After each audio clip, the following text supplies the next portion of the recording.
Hi guys, welcome to my first monthly wrap-up. It is the end of the first month of the year. Yay! We survived January! Mildly easier for me because birthdays, they make everything better. But yes, so January wrap-up. I had an amazing reading month in January, like ridiculously good. I read 10.5 books in the month of January. Can we just appreciate my ability to completely disregard anything other than reading for 31 days? If I maintain this thing, then I will be able to have finished my TBR bookcase by the end of July, as well as read the rest of the Harry Potters and keep up with Booksplosion. I'm not going to be able to keep this pace up, like, don't even think that I can. So the first book that I read in January was Persepolis, the complete Persepolis, by Mara Jane Satrapi. I suck at pronunciation, so I apologise if I'm pronouncing this and garbling it. I'm sorry.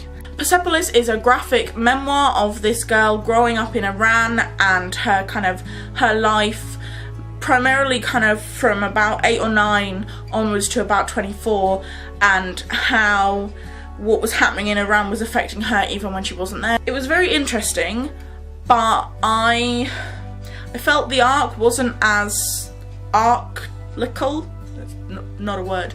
It didn't feel like a very good story arc, which, being a chapter of someone's life, it's not usually going to, but I was left kind of with fewer answers than I would have hoped at the end of a graphic novel. I did like the artwork. It's all black and white and it's quite nice. You can get the complete one, or you can like get it in 4 parts or in 2 combined sets of 2. So I liked it, but it wasn't the best thing I've ever read. I gave this a solid 4 stars. After having completed Persepolis, I finished another book that I'd started in 2014 and put aside and hadn't finished it, and that was The Prisoner of Azkaban. I was doing Merry Christmas to You. I hadn't gotten to the end of this one yet. Things got busy. And so I finished Harry Potter 3. I am going to continue reading the series as this year continues, because even though December and therefore Merry Christmas to You is over, I haven't read the whole of this series since 2012, and that's too long for me. I feel the need to reread them. I then read the first 3 books that are out in a series, and that is the Lunar Chronicles. The first book is Cinder, second book is Scarlet, and the third book is Cress, all by Marissa Meyer. The basic plot of the Lunar Chronicles is that they are all fairy tale retellings. So the first one being Cinderella, then Little Red Riding Hood, and Rapunzel. I was nearly going to say Tangled then. That's a different thing. But they're all a little bit different. So they're all set in the future, and the first one takes place in New Beijing, which is it's like Beijing, but several hundred years in the future. And cyborgs are a thing, and robots are a thing, like talking robots that do stuff are a thing, and also there are people who live on the moon, and they're called Lunars. And it's kind of all about that, and each book has its own merits, but they also stand really well together as a series. I gave the first one a 4 star. I only gave Cinder 4 stars, but the other 2 both got 5 stars. I felt that the first one was still finding its footing, and there were bits where I had already figured out what was going on, and that I found that was a little bit annoying. The other 2, I liked these 2 better. I think Cress is my favourite. The 4th book comes out this autumn, I think in October, and there's been a kind of like novella come out this month called Fairest, which is about the antagonist of the series, Queen Lavanna, and I will get my hands on it eventually, but book buying bans, so yeah. This is a solid series, and considering that I thought I wasn't going to like it when I started, I thought it was going to be one of those like really overhyped series that I just didn't enjoy, and that just wasn't for me. Like, nothing wrong with them, but they just, from the description that I got, they all sounded a little bit simplistic, but I really like these books. After that, I had a birthday, things happened, and I missed Booksplosion's live show, but I did read the book because I got the book for my birthday, and the book was Blankets by Craig Thompson, and again, graphic novel, memoir. I was not as keen on this book as I have been about some of the other Booksplosion books. Wasn't as bad as Black Ice. Very few things are as bad as Black Ice. But it wasn't great. It revolves around this guy, Craig, and his life as a very devout Christian, which I didn't know it was going to be about, and his relationship with religion, and also his 2-week relationship with this girl that he meets at church camp. Again, with the arc thing, so I didn't feel like it answered any of my questions. I didn't get anywhere near enough closure at the end of this book. It told me loads of bits of information about things that then never had any relevance to the story. Like, there were scenes that literally followed other people, not at all to do with Craig, and then he never came back to that. He never resolved why the conflicts were conflicts, and he never resolved why he bothered to mention that scene in the first place, because there was literally no reason for it. So I gave this 3 stars, but now that I'm reviewing it, I think I might downgrade it to 2 stars. It wasn't worth the money, really. After finishing Blankets, I moved on to Since You've Been Gone by Morgan Matson. I gave this 5 stars. This is my second Morgan Matson book, and I liked this a lot better than Amy and Roger's Epic Detour. So if you don't know, Since You've Been Gone, the basic plotline is that this girl, Emily, and her best friend Sloane have been friends for a couple of years, and then suddenly Sloane kind of goes missing, and Emily doesn't know where she is, and she doesn't really know what to do, and then someone posts this letter to her, and she suddenly figures out that it's Sloane, and the list is things that Emily has to do, and they've done this thing of giving each other lists of things to do basically since they've been friends, but she kind of gets it into her head that if she completes the list, then she'll know where Sloane is. But the things involve skinny dipping, kissing a stranger, stealing something. Some of them are easier, like getting a job, but they are kind of things that are definitely out of Emily's comfort zone, and it's about kind of pushing her boundaries in order to try and find her friend. The thing that really made an impact on me from this book is that I desperately want to do living room theatre. Like, desperately want to do living room theatre. I then read Solitaire by Alice Osman.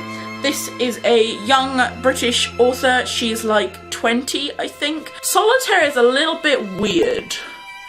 I don't want to give too much away because I went into this pretty much blind, and I think that's kind of the best way to go into it. But basically the story is about this girl called Tori, Solitaire, and a guy called Michael Holden. And that's all I'm going to tell you, because I really think you should go into this story blind. I really enjoyed it. It is very weird. And, like, not quirky weird, but like weird. That's not a bad thing. I thought it was really well written. I thought the whole kind of concept was really interesting and also really truthful and honest. I gave this book 4 stars. I then read the worst book of the month, When You Were Mine by Rebecca Searle. I had such high hopes for this book.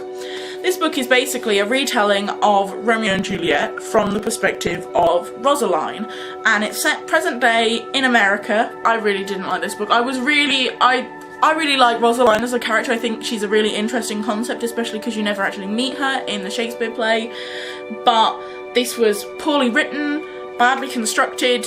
The characters were very kind of 180 turns a lot of the time, and basically 3/4 of this book were really bitchy backstabbing that was just like, it would have been understandable were it written well, but it really just felt kind of like, oh, my life's so difficult,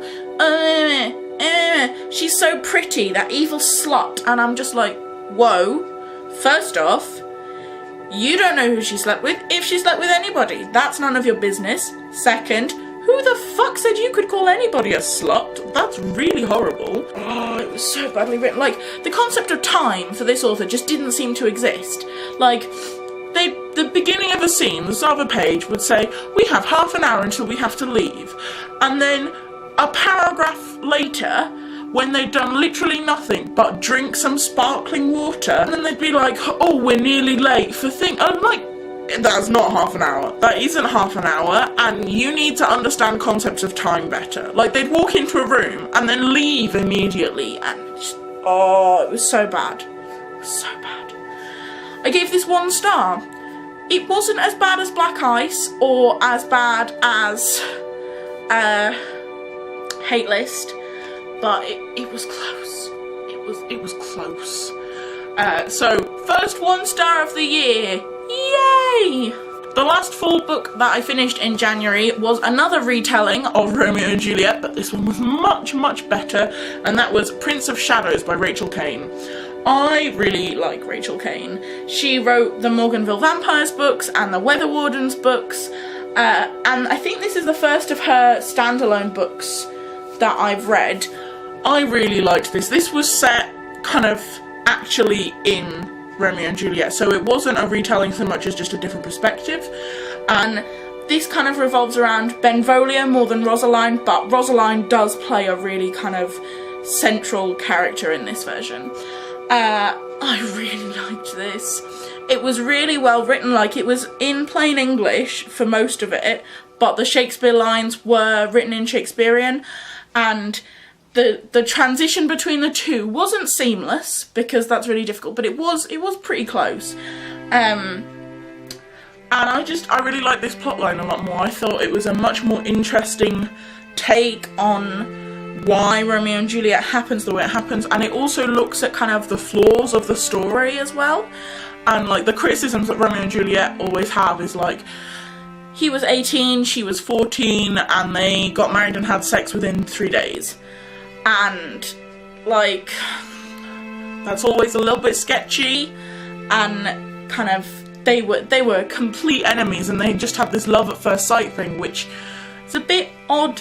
And this book kind of says, well, what if it wasn't, what if this, what if that? I really liked this. I gave it 4 stars. The last book that I started in January, I didn't actually finish in January, but I have finished it now, which is why I'm including it in this one, and it won't be included, or like, kind of will be included in February's wrap-up, but that is The Final Empire, Mistborn Book 1 by Brandon Sanderson. This book, guys, this book. It's over 600 pages long. It's a hefty beast of a book. It's fantastic. I gave this 5 stars, and if you haven't read this yet, you need to. It's, okay, so, basically, this book is high fantasy, which means it's set in a different world, and there's kind of magic. And the magic in this book series is that there are people who can eat metal, and then burn that metal, and have powers. The story kind of follows two people, the first being Kelsier, this kind of nearly middle-aged man who is what's known as a Mistborn, who has all of these powers. There are different types of metal, and if you can burn one of them, then you're a specific person, you're called a Misting, and you have a specific power and a specific name. If you can burn more than one of them, then you can burn all of them, and you're known as what's called a Mistborn. And so, the 2 main characters in this are Kelsier, who is kind of middle-aged Mistborn, who is kind of a little bit bent on revenge, but also on revolution, which I quite like. And Vin, who is this kind of 16-year-old girl who's been living as a thief, because, like, that's what it's like. If you're poor in this world, you're either worked until you die, or you're kind of in the slums and you are a thief, really. That's kind of the only option. And it's kind of about Kelsier's plan about how to deconstruct the society that they've got, and how to overthrow the Lord Ruler, who is like the king, he's really evil. Like, really, really evil. Really evil. Really, really evil. Okay? It was a good reading month for me. Like, I got through 10.5 books. I hope you guys had just as good a reading month, even if that means you only got through kind of 1 or 2 books. Please tell me what you've read this month. It would be really cool to see what people are reading, what they think, and kind of comment what you thought about these books. Please don't spoil me if there are more books in a series that I've talked about. Don't tell me about Fairest. Don't tell me about Mistborn Book 2, because don't do it. But yeah, I hope you enjoyed this video. I quickly want to remind people about 2 things and say a third. So the first thing I want to remind people about is that I have a Goodreads, and although I don't review every book on the Goodreads, I do tend to write a couple sentences, and they will usually be spoiler free but sum up how I feel about the book more kind of concisely than these videos do, and I will always rate every book I read, so if you want to see what I'm reading, you should look at the Goodreads link down below and be my friend, because that would be really fun. The second thing is that I have a Twitter. I've had a Twitter for a long time, but I just want to remind people about the Twitter. It is always in the description, as are my other social media things, but I'm on Twitter a lot now. Ever since I joined BookTube, basically I'm just on Twitter all the time. If you want to read about my complaining about books or lack thereof, or things to do with books, and you want to know a bit more about me as a person, I'd follow my Twitter. It's @NamelessTeen, although I'm thinking about changing it to Books and Things, but we'll see. But yeah, so follow me on Twitter and laugh at my stupidity mainly. But yeah, the third thing that I want to say is less of a reminder and actually a thank you. The last video that I put up was really scary for me, and the reaction that I've had both online in the comment section and also kind of off of the internet in my real life have been incredibly heartwarming, and I'm so grateful that you guys have been quite so supportive. Like, it's genuinely lovely, and it means that I have been a lot more comfortable about a lot of things lately, so thank you very much. Especially, like, if we haven't talked before and you left a comment, like, there were a couple people, your comments nearly made me cry, so yeah. So thank you, and I will see you guys next time with another video. Bye.